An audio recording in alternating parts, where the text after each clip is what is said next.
Oi, esse é o trabalho desenvolvido pelos alunos André Amadousa Torres e Gustavo Araújo Moraes para a disciplina MC668, que é Bioinformática, ministrada no Instituto de Computação da Unicamp pelo professor Zanoni Dias.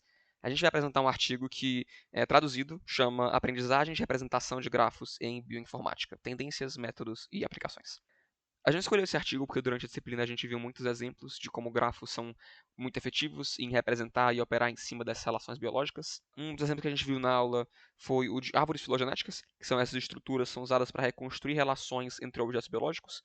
Nesse exemplo a gente tem aqui uma série de genes, proteínas ou espécies que, por meio dessa estrutura de árvore, eles são mapeados em termos de suas relações de ancestralidade, e assim a gente consegue ver a evolução delas ao longo do tempo, quem veio de quem. Mas fora árvores filogenéticas, a gente também tem vários outros exemplos de como esses grafos são utilizados. A gente pode ter grafos usados para mapear interações entre proteínas, conexões no cérebro humano, fármacos e suas aplicações. Então, é uma maneira muito natural de representar essas relações biológicas e é uma área que foi muito estudada e que tem muitos algoritmos muito úteis para a gente operar em cima desses grafos e conseguir extrair informações relevantes a partir dessas representações. Hoje em dia a gente tem essa popularização de uma nova técnica, que é a de aprendizado profundo, para poder operar em relações biológicas e com resultados muito interessantes. A gente tem um exemplo bem tópico aqui, que é o AlphaFold. O AlphaFold foi o trabalho que ganhou o Nobel de Química desse ano. E a ideia dele é que basicamente ele é esse modelo de aprendizado profundo que, dada uma sequência de aminoácidos, ele consegue prever a estrutura da proteína gerada. Isso era um problema muito complicado e o AlphaFold surgiu com uma maneira de resolver esse problema com uma eficácia muito alta, que é bem sem precedentes a maneira como ele faz. Então ele veio para mostrar que essas técnicas de aprendizado profundo chegaram agora na bioinformática para poder realmente ter aplicações muito interessantes e mudar a maneira como a gente enxerga esses problemas. Mas o surgimento dessas novas técnicas também traz novos problemas, e é justamente sobre isso que o artigo trata, que é como é que a gente combina essas técnicas, como é que a gente pega esses grafos que já são maneiras comuns de representar essas relações biológicas e aplica eles em técnicas de aprendizado profundo. Sendo que essas técnicas são bem diferentes. Essas técnicas de aprendizado profundo, elas normalmente operam em dados euclidianos, dados que têm as relações euclidianas de proximidade, e esses modelos normalmente são feitos para poder pegar essas relações euclidianas e se aproveitar delas para poder extrair as informações relevantes, sendo que os grafos eles não são maneiras euclidianas de representar dados, são maneiras não euclidianas de representar dados, então eles não têm essas mesmas propriedades euclidianas que essas imagens, por exemplo, e sequências de texto que modelos de machine learning usam para poder aprender. E surge esse questionamento de qual é a maneira mais efetiva da gente conseguir aprender utilizando grafos. Porque não é tão simples quando a gente tacar uma matriz de adjacência dentro de um modelo de machine learning. E o artigo fala sobre algumas abordagens diferentes de como a gente pode fazer isso.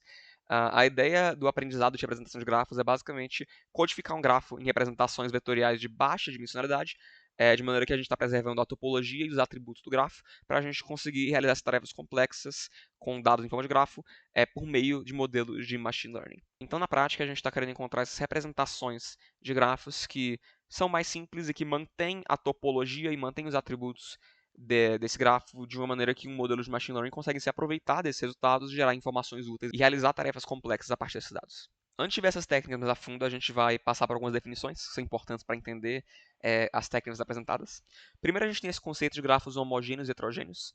A ideia é que basicamente a gente vai adicionar categorias para um grafo. Então, nós podem ter categorias diferentes e arestas podem ter categorias diferentes. Nesse exemplo que a gente mostra aqui, a gente tem nós que podem ser proteínas, doenças ou drogas, e a gente tem várias arestas que representam relações entre essas categorias diferentes. Então, por exemplo, a gente tem drogas que são usadas para tratar certas doenças ou proteínas que causam certas doenças, e esse conceito pode ser estendido para representar vários tipos diferentes de relação biológica. A diferença entre grafos homogêneos e heterogêneos vem da quantidade de categorias.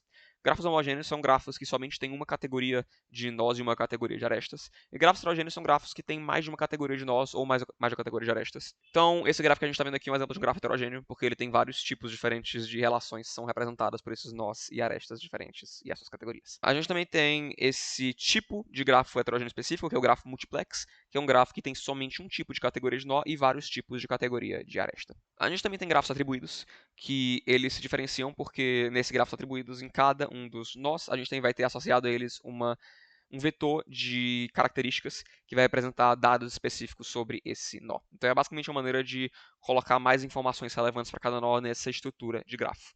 E é um tipo de representação que a gente vê muito nesse tipo de problema biológico. A gente também tem metacaminhos, que são caminhos em um grafo heterogêneo, que são, no lugar de serem caminhos entre nós, eles são caminhos entre categorias, que basicamente servem para representar um tipo específico de relação. Então, no exemplo que a gente mostra aqui, a gente tem um metacaminho que representa um mecanismo de tratamento.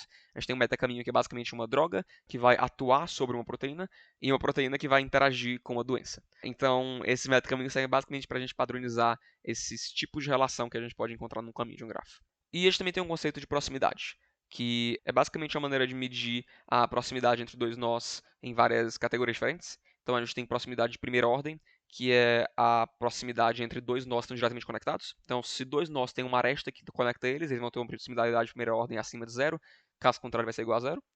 A gente também vai ter proximidade de alta ordem, que é uma similaridade que basicamente mede a influência indireta entre dois nós.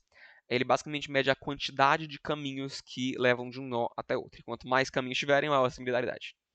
E por último, a gente vai ter a similaridade semântica, que é a similaridade entre os vetores de características de dois nós. Então, mesmo que esses nós não tenham nenhuma conexão, se eles tiverem características muito parecidas, eles vão ter uma proximidade semântica muito alta. Bom, beleza. Então vamos falar sobre Graph Embedding. Primeiro vamos começar por Homogeneous Embedding. Homogeneous Embedding é a forma mais simples de Graph Representation Learning porque a gente vai usar um grafo homogêneo, né, como a gente já falou anteriormente. E como o grafo homogêneo ele é mais simples, a nossa ideia vai ser focar em preservar a topologia do grafo, né? Ou seja, as conexões, os vértices. Já que ele é homogêneo, os vértices são todos do mesmo tipo, então ele é bem mais simples. E também é ideal para grafos sem atributos, porque é para grafos mesmo homogêneos, mas com atributos tem um outro que a gente vai ver depois. E tem alguns métodos, né, para fazer isso. A gente tem a fatoração de matrizes, o passeio aleatório, deep learning, por exemplo. A fatoração de matrizes, por exemplo, você vai receber a matriz de adjacências e vai fatorar ela criando vetores de baixa dimensão para cada um dos nós. No passeio aleatório você faz passeios escolhendo vértices vizinhos aleatórios, né, inspirado em processamento de linguagem natural. E no Deep Learning é bom para você capturar não linearidades. Os desafios, como a gente vai ver também para os outros tipos de embedding, é o alto custo computacional, porque principalmente na vida real esses grafos são muito grandes, muitos vértices, então tem um grande custo de memória e também de processamento. Aqui a gente tem um exemplo de um grafo homogêneo, onde cada vértice é uma proteína, e as arestas representam uma interação entre proteína com proteína. A gente pode fazer uma matriz de adjacência para esse grafo e usar uma fatoração de matrizes para gerar os embeddings, por exemplo, como mostrado aí. Então, uma forma de fazer isso. Agora, heterogeneous embedding vai ser para grafos heterogêneos. E agora, como grafo heterogêneo, a gente não quer só preservar as conexões. Os vértices têm tipos diferentes e as arestas também podem ter tipos diferentes. Então, a gente quer preservar essas propriedades também, né? As propriedades semânticas.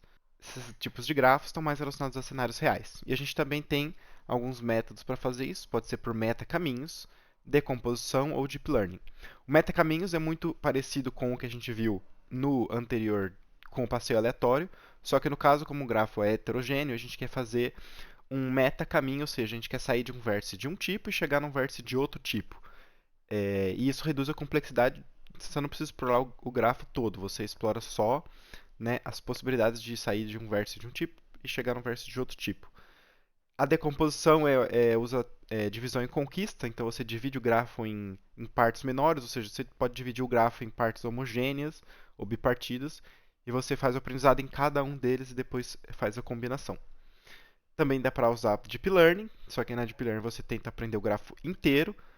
E, novamente, como dificuldades, a gente tem a dificuldade de capturar todas as informações.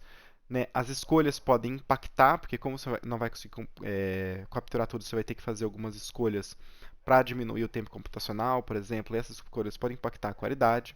E tem um alto custo em grafos grandes, que geralmente é o que a gente quer na vida real. Aqui a gente tem um grafo, por exemplo, heterogêneo, então a gente tem nós que representam remédios, genes, doenças ou proteínas, e as arestas também têm tipos diferentes.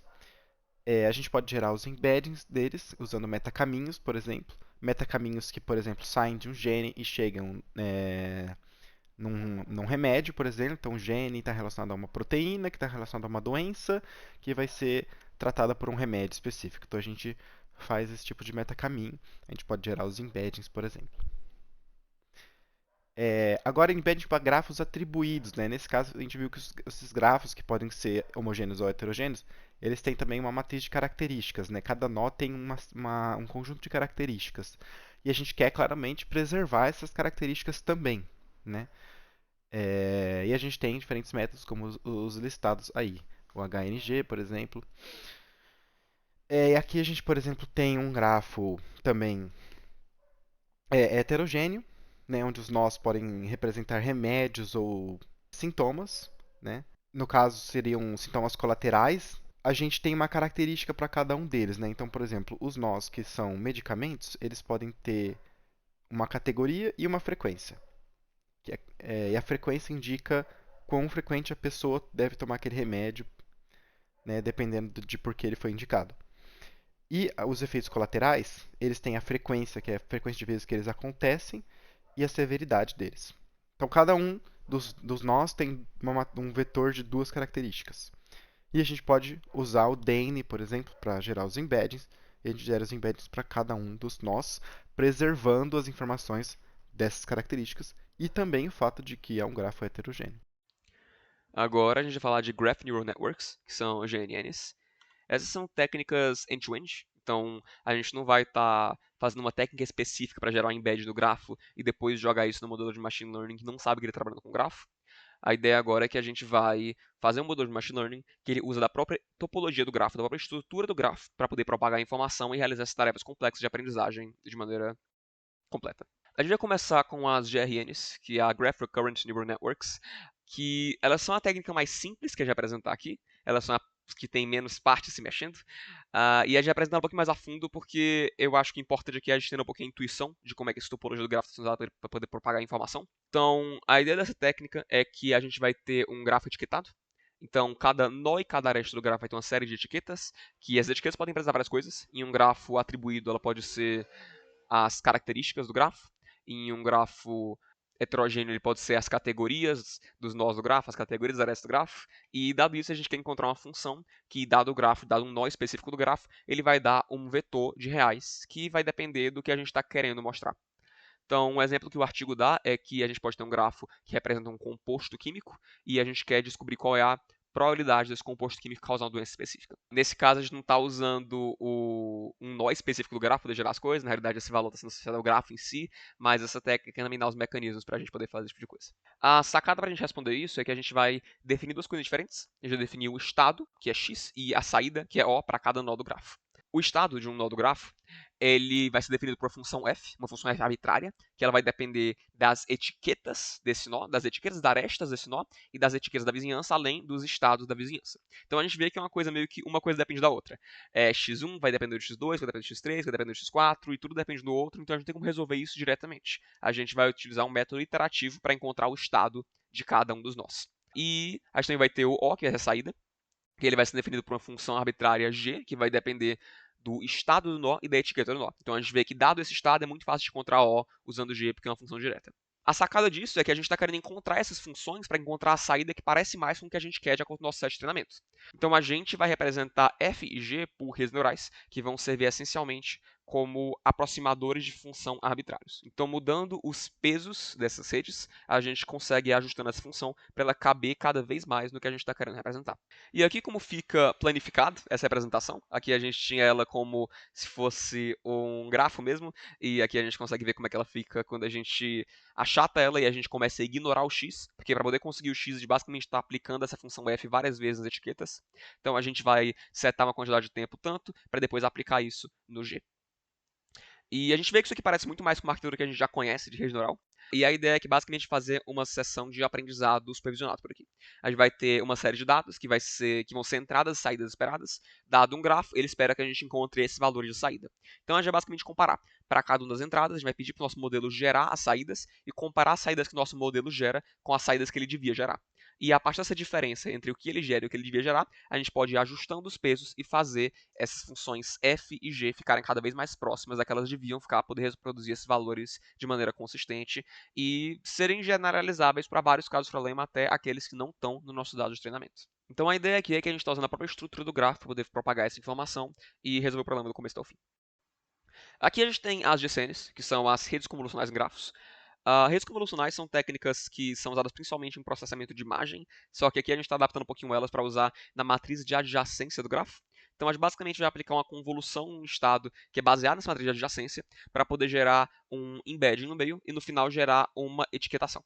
A partir daí, a gente consegue usar uma etapa de treinamento supervisionado e fazer esse mesmo processo. A gente vai dar esse grafo, vai dar a saída esperada, vai comparar a saída que nosso modelo gera com a saída esperada e vai ajustar nosso modelo para ficar cada vez mais próximo.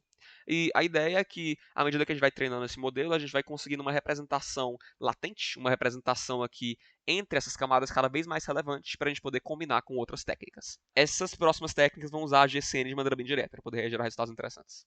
Aqui a gente vê os Graph Autoencoders, que são os GAs, e Autoencoder é uma arquitetura bem conhecida em Machine Learning, é uma arquitetura que é bastante usada em processamento de linguagem natural, e ela basicamente é constituída de duas partes, ela vai ter um encoder e um decoder.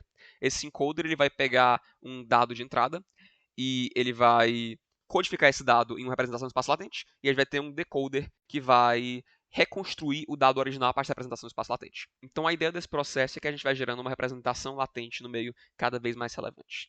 Não tem nada de especial nessa técnica que usa grafos de maneira diferente. A única diferença que esse artigo apresenta é que ele está usando uma GCN no começo para poder aplicar com uma técnica de machine learning conhecida. Então é interessante mostrar que isso aqui, que tendo uma técnica básica que usa da estrutura do grafo, a gente consegue utilizar com outras técnicas de machine learning legais.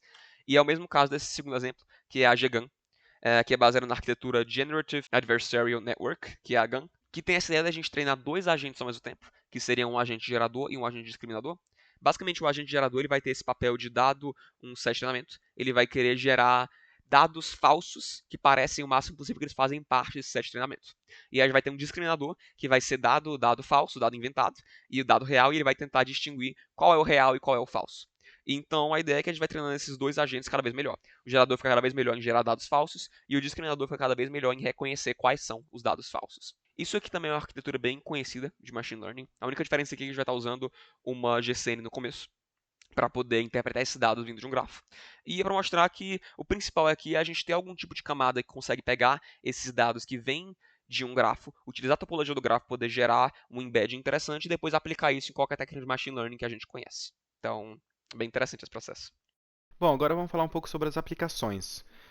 Os grafos eles são amplamente usados para diversas tarefas, em diversos contextos, e o bom dos grafos é que eles são, ao mesmo tempo que eles são abstratos, eles também são flexíveis e precisos para você conseguir adaptar com o que você quer fazer. E eles são também usados para modelar sistemas biológicos. A gente pode fazer diversos tipos de análise, como de grafos moleculares, multiômicas, farmacêutica e de saúde. A gente pode usar eles para ajudar na geração molecular, reposicionamento de medicamentos e predição de interações entre objetos biológicos, como vamos ver a seguir. Usando o Graph Representation Learning para moléculas, por exemplo, a gente pode representar as moléculas no grafo onde os nós são os átomos ou aminoácidos e as ligações são as químicas ou peptídicas. E a gente pode dessa forma prever, otimizar e criar novas estruturas moleculares ou de proteínas. E com isso, obviamente, a gente consegue facilitar a descoberta de novos medicamentos, prever interações e prever o design molecular também. E aí a gente pode usar isso para fazer representação de moléculas, por exemplo. Tem algumas ferramentas como 3D MolNet, que aprende representação de moléculas em 3D, que é importante, né? A estrutura, né, da proteína, por exemplo, pode estar relacionada à função dela. Predição de propriedades, por exemplo, usando as GNNs. E a criação de moléculas, por exemplo, usando alguns métodos também. Aqui, por exemplo, a gente tem um grafo heterogêneo, porque tem arestas de tipos diferentes, entre 4 aminoácidos, e eles têm características, né? Então é um grafo atribuído, heterogêneo, e a gente tem como características, por exemplo, a distância para a aresta, né? E também para os nós a gente tem informações se ele é hidrofóbico, pequeno, grande, polar e etc. A gente pode fazer os embeddings e a gente leva em consideração essas features de cada nó, se ele é polar, hidrofóbico e tal. E a gente pode gerar o embedding agregado para essa proteína. E nesse caso, por exemplo, gerou um embedding de 4 dimensões. A gente pode usar outros métodos de inteligência artificial para tentar aprender o que cada uma dessas dimensões representa. Ou melhor, qual delas tem mais importância para a predição de estabilidade. E a gente pode, por exemplo, chegar em conclusão que a primeira dimensão tem mais importância para a estabilidade da proteína. Então a gente pode, por exemplo, a partir dos embeddings e a partir do embedding agregado, saber mais ou menos qual que vai ser a estabilidade dessa proteína. Para a multiômica, por exemplo, a gente está relacionado na genômica, proteômica e transcriptômica, então basicamente interações envolvendo genes, envolvendo proteínas, envolvendo RNAs e proteínas, descoberta de novas funções, predições de novas funções, combinações e etc. Existem vários métodos também, e aqui a gente tem um exemplo em que um gráfico onde nós temos genes, doenças, proteínas e RNAs.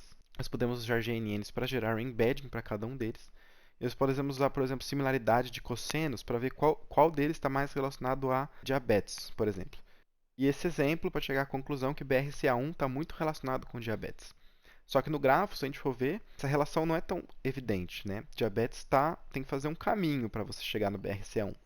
Mas às vezes o BRCA1 está tão ligado com a diabetes, tem tantos metacaminhos que chegam nela, que a similaridade final dele é alta. Então, isso ajuda bastante a gente poder ver que às vezes algum gene ou alguma proteína tem uma relação muito forte com algo que a gente não sabia antes. E descobrir novas funções para ela ou saber onde atacar.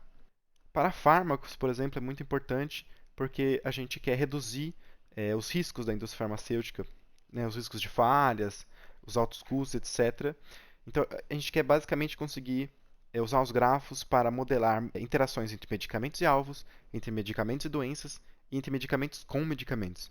Entre medicamentos e alvos, porque a gente quer ver, né, um medicamento quão eficaz ele é para tal alvo, né? Doença, esse alvo pode ser um gene, pode ser uma proteína. Entre medicamento e doença, a gente quer ver o quão eficaz ele é para aquela doença, ou então se a gente pode reposicionar ele para outra doença, então descobrir que ele funciona para outra doença, que a gente não sabia antes. E medicamento com medicamento, né? A gente quer ver se você tomar dois medicamentos ao mesmo tempo, por exemplo, como que eles podem se afetar, se ele pode causar efeitos adversos que você não esperava, diminuir a eficácia e etc. E aqui a gente tem um grafo, por exemplo, onde nós temos vértices do tipo de fármaco, alvo, doença, e a gente pode usar uma GNN também para traçar os embeddings para cada um deles, os embeddings nesse caso de 3 dimensões. E a gente pode fazer uma similaridade, por exemplo, com o paracetamol, a partir desses embeddings. E a gente pode chegar à conclusão que a amoxicilina tem uma similaridade muito alta com o paracetamol. Ou o COX-2, por exemplo, e verificar que ele tem uma alta similaridade com o paracetamol, que às vezes vendo no grafo não é tão evidente assim, né? Ele tem uma similaridade que ele não é vizinho do paracetamol. A gente precisou achar um metacaminho entre ele, na verdade, vários metacaminhos para a gente poder falar que ele tem essa similaridade alta. Então a gente pode descobrir dessa forma que o paracetamol, por exemplo, pode afetar outros alvos que a gente não sabia, que está relacionado a essa segunda análise que a gente pode fazer da polivalência do fármaco, né? A gente pode ver que às vezes qual deles é mais eficiente, qual deles atua em mais para mais alvos biológicos, por exemplo. E aí a gente pode fazer reposicionamento de medicamentos ou descobrir novos medicamentos, novos alvos. E para a saúde, a gente quer fazer a explicação e predição de tratamentos, basicamente, usando grafos biomédicos. Você quer ver as doenças e fazer o link entre doenças e sintomas, basicamente. Detectar a doença a partir de um conjunto de sintomas ou prever os sintomas a partir de uma doença, associações entre medicamento e doença, às vezes, etc. Também usando dados médicos, dados de doenças de pacientes, enfim. Aqui, por exemplo, a gente tem um grafo que tem doenças e sintomas. Então a gente pode, de novo, usar uma GNN, por exemplo, gerar os embeddings, nesse caso de 3 dimensões, e a gente pode verificar quais são os sintomas previstos para cada uma das doenças, por exemplo, usando esses embeddings. E a gente pode ver quais são os 3 sintomas previstos para cada uma delas, por exemplo. A gente pode descobrir sintomas que às vezes não eram previstos, né? Quer dizer, a gente não sabia. A gente pode também, dado um conjunto de sintomas, prever qual que é a doença que aquela pessoa tem, por exemplo. Prever os sintomas de uma doença que às vezes é muito similar com outra, né? Também seria muito importante. Essas técnicas, que nem outras técnicas de machine learning mais recentes, são bem novas e ainda tem muitos desafios pela frente. O artigo ele chama atenção para algumas coisas, como qualidade de dados, que como as técnicas são muito novas, a gente não tem dados assim infinitos para poder tratar da maneira como a gente precisa fazer as técnicas funcionarem. Então, a gente precisa de dados melhores e mais dados para a gente conseguir resolver cada vez mais problemas nesse meio. A gente também tem esses gráficos de estrutura complexa, a maneira como a gente representa isso e a maneira como a gente roda isso de maneira eficiente. E uma coisa também muito grande é a interpretabilidade de robustez. Garantir que a gente consegue entender o que está acontecendo, explicar o que esses modelos estão oferecendo de resultado para a gente. E garantir que esses resultados vão ser corretos, ou pelo menos que a gente consegue saber quando esses resultados são incorretos e saber como agir a partir daí. Então, é uma área relativamente nova e tem muitos desafios pela frente, mas esses resultados que ela vem mostrando até agora mostram que é capaz de gerar resultados muito interessantes e que a gente tem que continuar explorando e poder resolver esses desafios cada vez mais. Mas é basicamente isso. A gente queria mostrar que essas técnicas de aprendizado profundo, elas estão sendo muito relevantes agora na bioinformática e que é muito necessário a gente pensar nos resultados que elas estão gerando e como adaptar essas técnicas já existentes na bioinformática para poder funcionar em conjunto com essas novas técnicas de aprendizado de máquina. Isso traz muitas oportunidades a gente resolver problemas complexos, mas também gera muitos desafios específicos que vêm do uso de técnicas de aprendizado de máquina que a gente precisa considerar e precisa trabalhar em cima para poder gerar esses resultados cada vez melhores. Mas é basicamente isso. A gente tem aqui um pouquinho da bibliografia que a gente usou e também umas fontes de imagens. Pois é. Muito obrigado pela atenção.